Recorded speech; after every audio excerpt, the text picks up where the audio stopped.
Classes.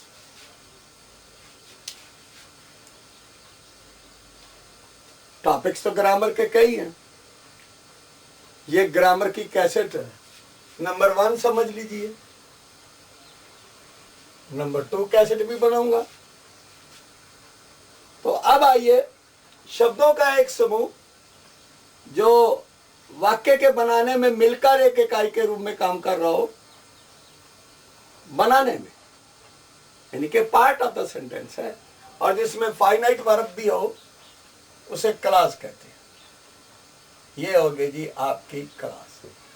Classes 3 प्रकार की होती है। क्लासेस कितनी प्रकार की? 3 प्रकार की। प्रिंसिपल क्लास,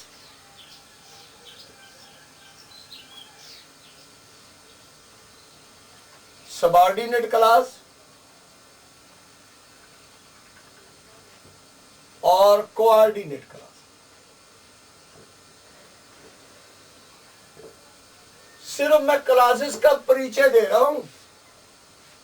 प्रिंसिपल क्लास,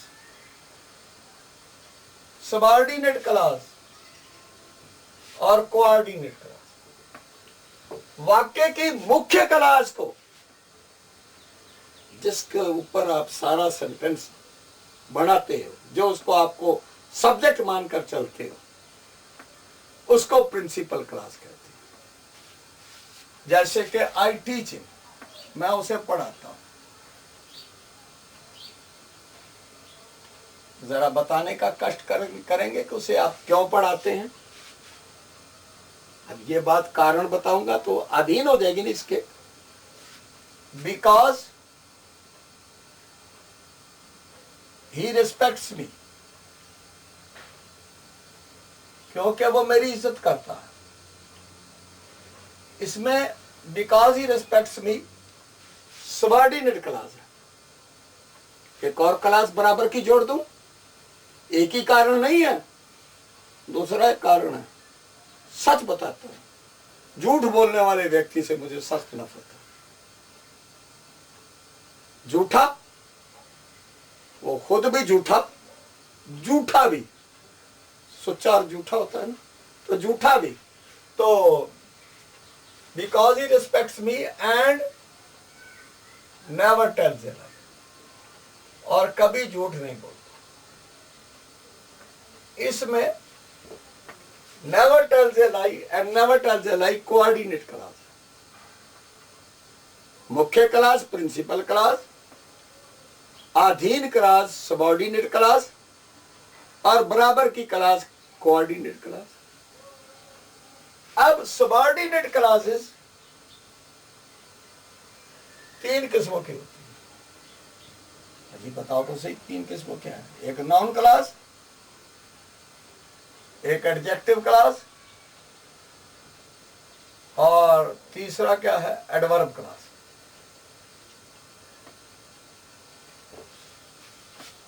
जो नाउन के तौर पर काम करे नाउन क्लास, जो एडजेक्टिव के तौर पर काम करे वो एडजेक्टिव क्लास, जो एडवर्ब के तौर पर काम करे वो एडवर्ब क्लास। और क्या बताता हूं, समझो।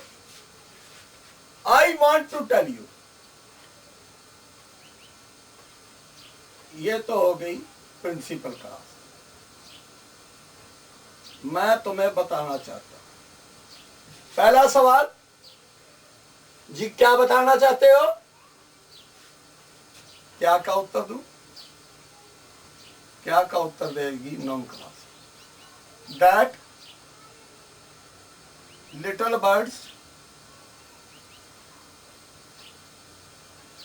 सिंग स्वीट सॉन्ग, के छोटे पक्षी मीठे गाने गाते। ठीक है जी, ये मिटा देता हूँ, फुल स्टॉप लगाने की आदत होती है, पर लेकिन सेंटेंस तो मैंने बढ़ाना है। अब एक सवाल किया जी, ये जी कौन से छोटे पक्षी?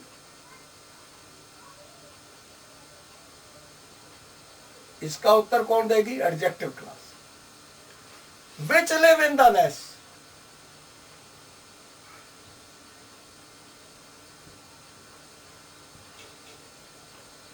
जो घोंसलों में रहते हैं। ठीक है जी। वो ये एक बात और कही थी आपने, सिंग स्वीट सॉन्ग्स, सिंग गाते हैं। अरे बताओगे जी कब गाते हैं? इस कब का उत्तर कौन देगी? मेरी एडवर्ब क्लास। कब? When the sun rises।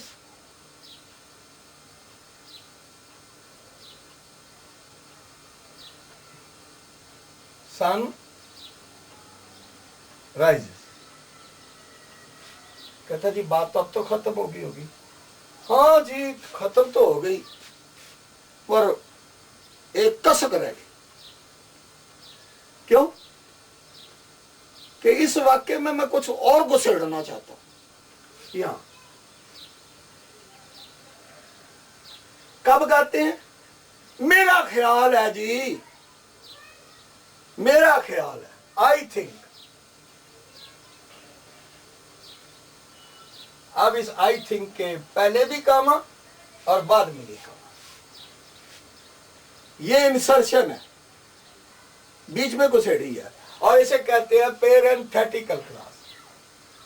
पेरेंथेटिकल class. अब जी सेंटेंस बन गया, थोड़ा देखिएगा, मैं आगे पीछे करूंगा। I want to tell you, मैं आपको बताना चाहता हूं, दैट लिटिल बर्ड्स, के छोटे पक्षी। यहां से मैं कहां चला जाऊंगा? एडजेक्टिव क्लास पर। Which live in the nest, जो घोंसलों में रहते हैं। सिंग स्वीट सॉन्ग्स, मीठे गाने गाते हैं।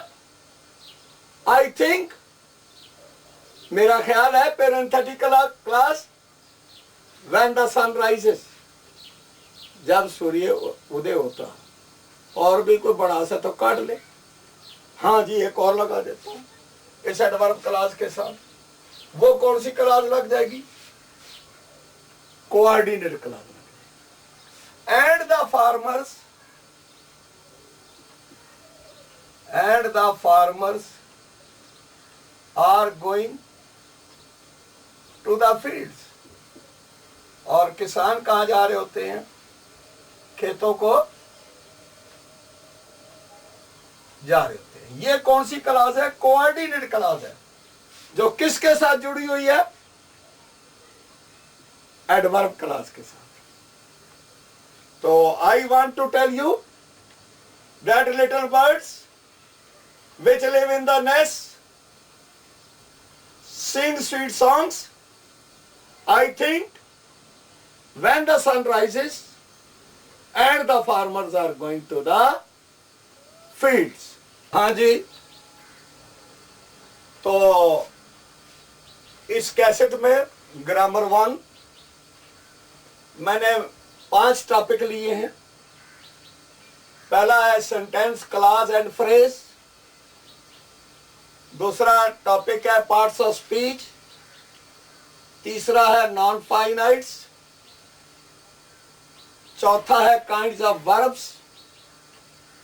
पांचवा है क्लासेस। क्लासेस का सिर्फ परिचय किया है मैंने,